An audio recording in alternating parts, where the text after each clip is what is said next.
Hey guys, hope you're well. Coming back today with another video for you on my top supplements. Obviously you can't probably see that last bit because of the light, so that does say supplements up there. So what I want to go through is my top supplements that I would recommend for anyone who is looking to get healthy. And the reason I've said that instead of build muscle, lose fat, those sorts of things, if your body is healthy, then it's going to be more willing to lose fat, build muscle, aid with longevity, prevent illness, all those sorts of things, okay? So that's why on here, you're not going to see stuff like protein powders and BCAAs and stuff like that. Now, quick mention on stuff like protein powders.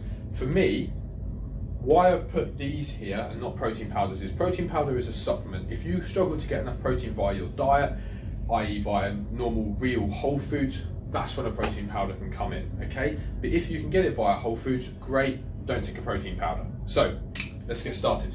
Number one is magnesium. And why have I put this up here? Because most people are deficient, okay? A lot of people now, especially in what we call like the Western society, Western population, so in England and places like America, a lot of people become deficient in magnesium because our diets just don't give us enough. The quality of soil, which I'll talk about later as well, the quality of soil where we get our foods from isn't that great. And also just people aren't trying to source the foods that have it in. So why magnesium? It helps with over 600 reactions in the body, like energy creation. So from our food, it's going to help us give energy, okay? Protein formation. So if you want to build muscle, make sure you've got enough magnesium. Also gene maintenance, so obviously helping with keeping our DNA and our genes in a healthy, fit state and keeping those well formed, should we say, obviously to make our body run and function correctly. Also, low levels are linked to depression, okay, so massively seen that in studies where people with depression have low levels of magnesium in the body, okay, so that's where also you can look at how magnesium helps to aid with sleep, because it aids to actually help relax the body, so it actually can help with some of the neurotransmitters in the brain, okay. Low levels are also raise the increased risk of type 2 diabetes. Why? If you've got enough magnesium, or if you've got magnesium in the body, it can help to prevent insulin resistance. So if your body's more insulin resistant, it's not as good at clearing high blood sugar levels from the bloodstream, okay? Too much of this is what leads to type 2 diabetes. Now again, this doesn't mean that taking loads of magnesium means you can continue on a rubbish diet, okay, that could be causing you to go down the path of getting type 2 diabetes. It will mean you need to clean your diet up, probably lose some body fat, okay, and obviously making sure you get enough magnesium in your diet at the same time, okay? And the last point, like I said earlier, it helps to relax the body, aid with sleep and recovery, okay? So it helps to aid with sleep by calming you down, but it also aids with recovery. And also you hear about a lot of people who get cramps. So how can you get your magnesium in? Some people do it via food, obviously. If the reason I'm talking about supplements here is a lot of people aren't getting it via food, so you might want to take a supplement. Now, when we then look at supplements, okay, there's many forms of magnesium. So first form and the cheapest form is magnesium oxide, which you're going to want to avoid unless you have constipation, because you're only going to absorb about 4% of it. So it's not really going to help with boosting magnesium levels. It's just going to go straight through you and kind of help with going to the toilet if that's a problem. So my recommendation usually is something like a magnesium glycinate for just overall general health, or if you want to aid with relaxing the brain a bit more, something like magnesium L-threonate actually helps to cross the blood-brain barrier and aid with relaxing the brain more at night. If you wanted to do it not via supplements, you could do a topical supplement. So you could do like the magnesium sprays, and that can help preventing cramping, and that will just soak into the body. And some people also, to aid with recovery and stuff after workouts and exercise, will do like Epsom salt baths or magnesium salt baths. So that's another way. Next supplement, vitamin D3. Excuse me, vitamin D3 helps to fight diseases like heart disease, flus, cancer, by strengthening the immune system, okay? Stronger immune system is going to help with preventing diseases, but also it helps to prevent things like dementia. So they found people with dementia actually have lower levels of vitamin D3 in the body. So getting enough vitamin D3 can aid with preventing things like dementia and whatnot down the line, okay? Next one aids in bone strength and health. Now I'm not going to say much more on that, because I'm going to come back to that when we get onto number 3 and how they work together. Helps to build muscle by supporting hormonal health, okay? Always a good thing, okay? And helps to prevent seasonal affective disorder syndrome. So if you get to the winter and you go, oh, this weather's rubbish, I feel really and then you get to the summer, and when you get to the summer, you start to feel really, really good. You know, oh, sun's out, I feel awesome, that sort of stuff. Could be that you learn vitamin D3, because we get a lot of vitamin D from sunlight. Simple. Next one, vitamin K2 and an MK7 form. So let's talk about how these two work together with the D3 and the K2. So vitamin D3 will free up calcium into our bloodstream. Now we don't really want it sitting there, because calcium in our bloodstream in high doses can cause calcification, which is kind of plaque build up in the arteries, which we don't really want.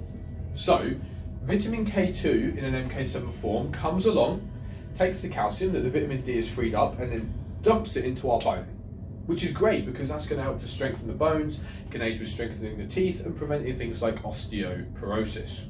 All good things. Make sure though, if you are taking D3, you must take K2 in an MK7 form, okay? Don't take D3 by itself, okay? From all the science that I've read, that is what it's saying, and the studies are showing that. Cool. Again, by doing something like that, it can help prevent heart disease by aiding correct calcium deposition, so putting the calcium where it needs to be. It aids with brain health, and it also doesn't cause clotting. So from the studies that I've read, they've researched you've got vitamin K2 and then you've actually got vitamin K1. And vitamin K1 is the one that helps with clotting, whereas vitamin K2 is the one that helps with bone health and things like that. Okay? Next one, vitamin C. Antioxidant that strengthens the immune system. I'm a big fan of vitamin C. So it's an antioxidant that strengthens the immune system, okay? So just keeping simple things away can aid with preventing things like colds and stuff like that, but also can aid with, you know, potentially worse things down the line by aiding the immune system, okay? So the same as what the vitamin D does, okay? And no doubt the magnesium does as well. Protects cells from free radicals. So if you have a poor diet and you have too many trans fats and potentially too much sugar, okay, you can then cause excess inflammation and free radical damage, especially from things like the trans fats, okay? So if you're eating bad oils and things like that, it can cause free radical damage, and that is what is linked to chronic diseases, okay? So if we want to prevent those things, we need to stop having free radicals in the body. Vitamin C can aid with this. Now, this doesn't mean, like I said earlier regarding the magnesium, this doesn't mean that, oh, I can continue to eat a crap diet as long as I just take loads of vitamin C. That's not the point I'm trying to make here, okay? It also, for ladies, this is going to be massively beneficial. If you struggle with iron deficiencies and anemia and things like that, it helps to support iron absorption, okay? So it's a really, really, really beneficial thing to know that, because if you are taking an iron supplement and you're still not feeling any better, you might actually need to take some vitamin C as well, and then what you'll find is you actually start to feel better from that. And that was the case with one of my clients. She was taking some iron, not feeling much better from it energy wise, told her to take a little bit of vitamin C with it each day, and she started to feel so much better from doing that, okay? Also helps to produce collagen, so things like collagen, tendons, ligaments, skin, cornea, cartilage, the gut and blood vessels. So everyone who knows me knows I'm massive on gut health, okay? So it helps to keep the lining of the stomach good. It can also potentially aid with repairing gut lining if we've got some gut damage from things that, you know, down the line, or sorry, in the past has caused gut damage, okay? Tendons and ligaments and stuff, you're obviously doing quite a lot of high impact exercise and things, and those things take a bit of a knock. It can aid with keeping those healthy, but also blood vessels. And why is it linked to that? Because when people used to get scurvy from not having enough vitamin C in their diet, the gums and stuff and their vessels would bleed, okay? So what they found that cured it was taking enough vitamin C. So making sure you're getting enough vitamin C will keep these things healthy, okay? Finally, the last one, I've not really given a definite supplement. I think it depends on you as a person. So where I said earlier about the soil that we have our foods from nowadays is quite deficient and devoid in vitamins and minerals, okay, especially the mineral side of things, we need to make sure that we're getting enough minerals in our body for optimal health, okay, and well-being and wellness. So mineral drops are potentially something you could look into. Some people take a multivitamin, multi-mineral supplement. Some people take mineral drops. Okay, they're basically, you know, things you put in water, like drops, and you drink them throughout the day. Now, don't go crazy with these. Okay, you know, you just want to. It's trace minerals, hence the name trace minerals. So it's a trace amount. It's a small amount. If you do decide to get some of these, follow what it says on the pot droplet thing. Tells you how many drops to take. Follow that. Don't start taking more. Okay.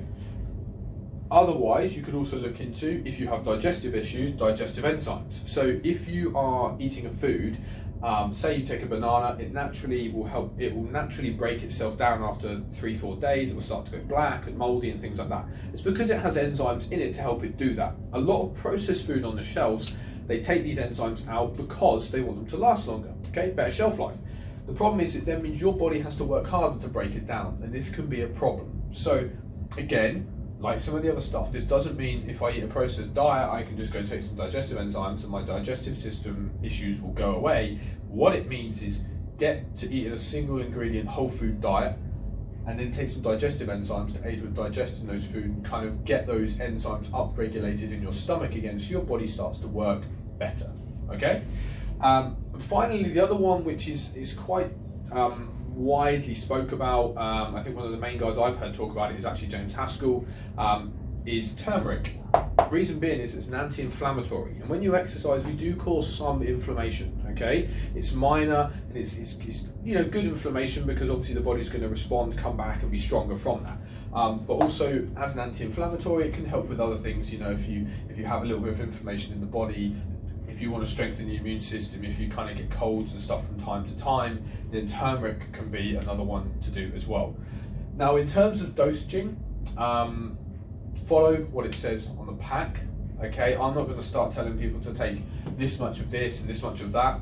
I know that with something like magnesium, most things is between 250 milligrams to 500 milligrams a day. I would start at the bottom end, see how you feel. With something like D3, I know that safe dosages have been looked at and found within 1,000 to 5,000 IU. Okay, so I take 5,000 IU of vitamin D3 a day, and then with that, I take about 500-600 micrograms of vitamin K2 in an MK7 form. So it's quite a good ratio, 1-to-1. 1,000 IU of vitamin D3 and 100 micrograms of vitamin K2 in an MK7 form. Obviously 2,200, 3,300, you get my drift. Vitamin C, start on a low dose if you decide to take it as a supplement form, something like 500 to 1,000 milligrams.